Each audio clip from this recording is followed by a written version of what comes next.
আপনারা দেখছেন TVN24 news network. সবশেষ আপডেটে আপনাদের স্বাগত জানাচ্ছি আমি ইসরাত জাহান।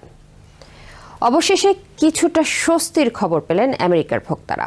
কয়েক মাস ধরে যুদ্ধ ও জ্বালানির মূল্য বৃদ্ধির চাপের পর জুনে দেশটির মূল্যস্ফীতি প্রত্যাশার চেয়েও বেশ খানিকটাই কমেছে। মূল কারণ জ্বালানির দামে বড় ধরনের পতন।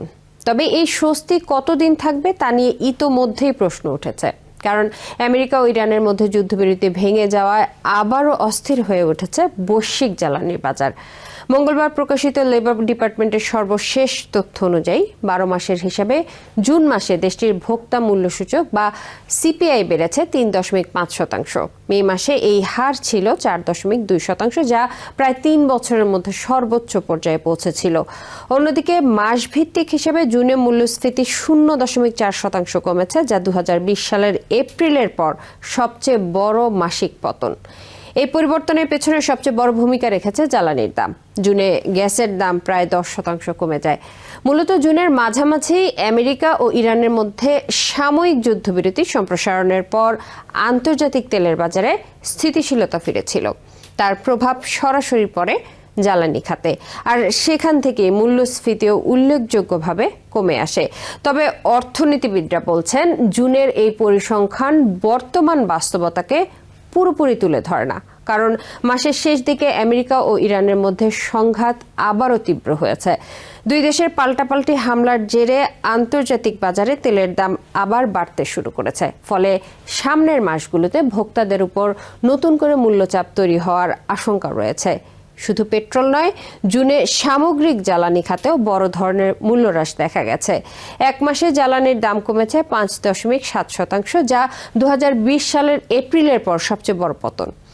বিদ্যুতের দাম কমেছে 1%। পাশাপাশি গাড়ির বীমা, ব্যবহৃত গাড়ি, পোশাক এবং যোগাযোগ সেবার খরচও কমেছে। চিকিৎসা সেবার ব্যয়ও সামান্য হ্রাস পেয়েছে। নতুন গাড়ির দাম টানা 2 মাস কমার পর জুনে স্থিতিশীল ছিল। তবে সব খাতে স্বস্তি আসেনি। খাদ্যপণ্যের মধ্যে ডিমের দাম এক মাসে 4.3% বেড়েছে, যা 2025 সালের ফেব্রুয়ারির পর সবচেয়ে বড় মাসিক বৃদ্ধি। মূল্যস্ফীতির আরেকটি গুরুত্বপূর্ণ সূচক কোর ইনফ্লেশন, যেখানে খাদ্য ও জ্বালানির মতো অস্থির খাত বাদ দেওয়া হয়, সেখানেও কিছুটা উন্নতির দেখা মিলেছে।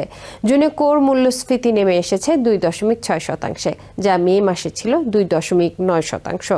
মাসভিত্তিক হিসাবে খাদ্য ও জ্বালানি বহির্ভূত মূল্যস্ফীতিতে কোনো পরিবর্তন হয়নি। এতে ফেডারেল রিজার্ভের উপর তাৎক্ষণিক সুদের হার বাড়ানোর চাপ কিছুটা কমেছে।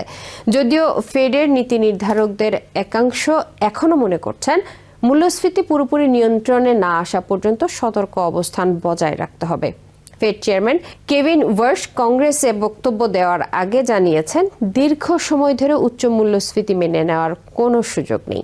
একই সঙ্গে ফেড গভর্নর ক্রিস্টোফার ওয়ালার সতর্ক করে বলেন, যদি মূল্যস্ফীতি আবারও বাড়তে শুরু করে তাহলে খুব শিগগিরই সুদের হার বাড়ানোর বিষয়টি বিবেচনায় আসতে পারে। বিনিয়োগ প্রতিষ্ঠান এডওয়ার্ড জোনসের জ্যেষ্ঠ কৌশলবিদ অ্যাঞ্জেলো কোরকাফাস মনে করেন, জুনের মূল্যস্ফীতির তথ্য ঠিক সময়ে কিছুটা স্বস্তি এনে দিয়েছে। তার ভাষায়, বসন্তে জ্বালানির দাম বেড়ে গেলেও সেটি অর্থনীতির অন্যান্য খাতে ব্যাপক মূল্যচাপ তৈরি করতে পারেনি। এতে ফেডের হাতে সুদের হার অপরিবর্তিত রাখার কিছুটা সুযোগ তৈরি হয়েছে। তবে বিশ্লেষকদের সতর্কবার্তা, এই স্বস্তি সাময়িকও হতে পারে। নতুন শুল্ক আরোপ, জ্বালানির দামে নতুন উল্লম্ফন কিংবা মধ্যপ্রাচ্যে আরও বড় ধরনের সংঘাত, যে কোনো একটি কারণই আবার মূল্যস্ফীতিকে ঊর্ধ্বমুখী করে তুলতে পারে। এরই মধ্যে ডোনাল্ড ট্রাম্প প্রশাসন ইরানের উপর নতুন করে চাপ বাড়িয়েছে। ইরানের বন্দরগুলোর বিরুদ্ধে আবারও অবরোধ কার্যকর করার ঘোষণা দিয়েছে ওয়াশিংটন। একই সময়ে হরমুজ প্রণালীকে ঘিরে সাময়িক উত্তেজনা বেড়েছে। এই পরিস্থিতি দীর্ঘায়িত হলে বৈশ্বিক জ্বালানি সরবরাহ আবারও ব্যাহত হতে পারে, যার প্রভাব শুধু আমেরিকাতেই নয়, বিশ্বের প্রায় সব অর্থনীতিতেই পড়বে বলে মনে করছেন বিশ্লেষকরা। জুনের পরিসংখ্যান তাই আপাত দৃষ্টিতে স্বস্তির বার্তা দিলেও মধ্যপ্রাচ্যের নতুন উত্তেজনা সেই স্বস্তিকে কতদিন স্থায়ী রাখতে পারবে, এখন সেটিই সবচেয়ে বড় প্রশ্ন।